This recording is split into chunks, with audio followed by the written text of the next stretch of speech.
With the beautiful coastline to the east and the majestic St. Johns River winding through the heart of the region, you'll find no better place to live than Jacksonville, Florida, and its surrounding counties. It's a wonderful blend of Old South charm and a growing urban core.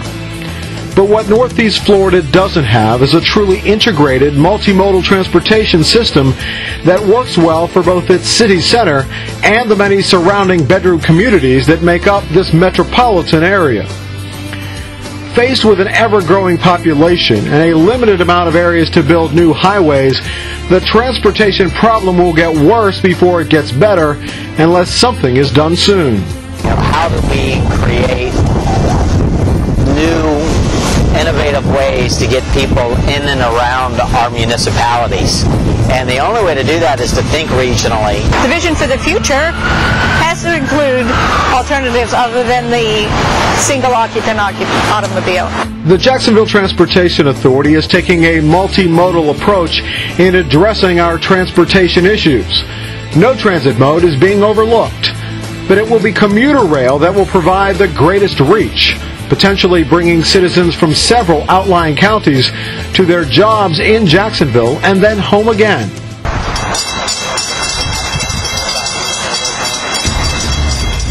Commuter rail allows us to extend beyond the Duval County lines, include some of our outlying counties like Clay County and St. Johns County, and it gives us that opportunity to create a true multimodal system. It's in our vision plan.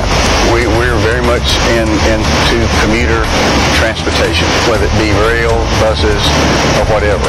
Clay County is not in a position to build its way out of this problem with roads.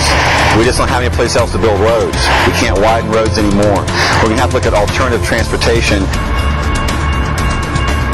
Commuter rail has been on the JTA drawing board for several years, but it wasn't until recently that the privately owned rail companies began to warm up to the idea of allowing commuter trains on their heavily used freight lines. At the very beginning of the study, I met with CSX, I met with FEC and Norfolk Southern to introduce the study to them, to get them on board early. They seemed very interested in what we were doing, and they expressed a desire to be a part of the study from the beginning. Thomas Hickey of the firm Gannett Fleming is leading the JTA commuter rail study. Hickey says having the railroad companies involved early and with an open mind will go a long way into making commuter rail a go here. Another plus, he says, our geography. Thanks to the water systems around here, there's already a natural funneling of people in various corridors where railroads exist. So that's probably a good one, particularly corridors to the south and to the north, a little bit to the northwest, and a bit to the west. There are good opportunities and railroad lines in place. On the flip side, Hickey says even with the railroad company's blessing, there are still other hurdles that have to be overcome before we could see commuter rail in Northeast Florida, including one you probably haven't considered. Parking in downtown Jacksonville is relatively inexpensive, and that's going to detract from any potential ridership, since that's a hurdle that normally drives people in some cases to look at other options like commuter rail. Funding commuter rail is another of those hurdles to overcome. Commuter rail does have the support of our federal legislators, Representatives Corinne Brown and John Micah. Both have promised federal funding for rail.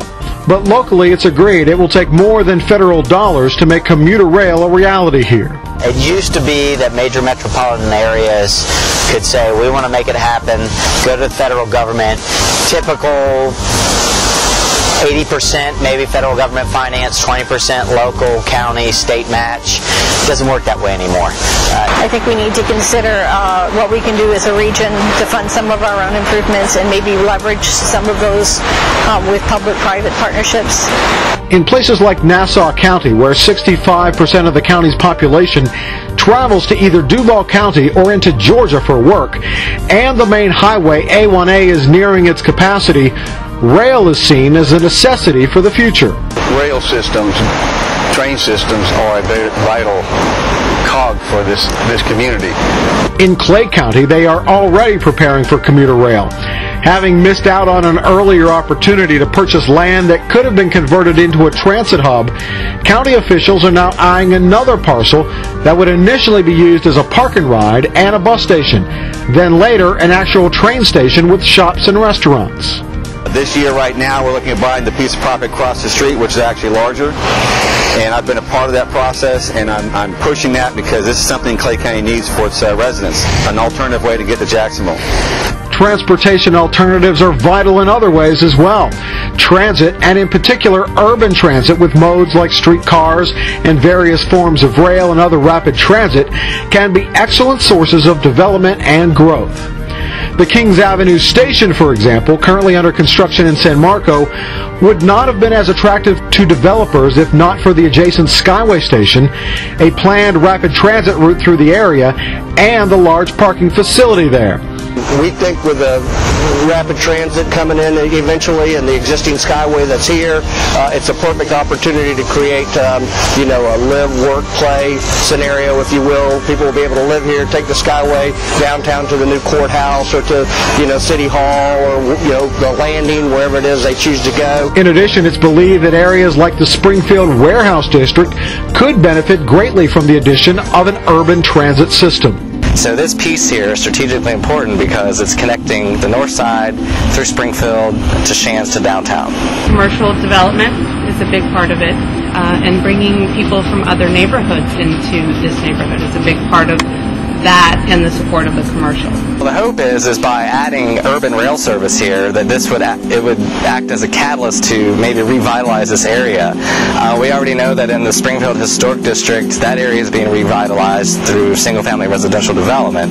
The hope here is to have mixed-use type development, commercial development, loft-style living, kind of bring this area back to life and tie it into the historic Springfield district. I think it would be huge. I think it would bring a lot of people from other areas, Riverside, Avondale, San Marco, into the neighborhood more easily without them having to actually get in the car and drive. If Springfield could be revitalized by an urban rail system, then so too could this former train station in Yulee, Nassau County. It's not hard to imagine this area once again becoming a vital hub of activity if commuter rail makes a return here. So with all of these issues taken into account, what's the likelihood of commuter rail ever coming to Northeast Florida? Well, according to JTA, the likelihood is very high. We are serious about doing rail.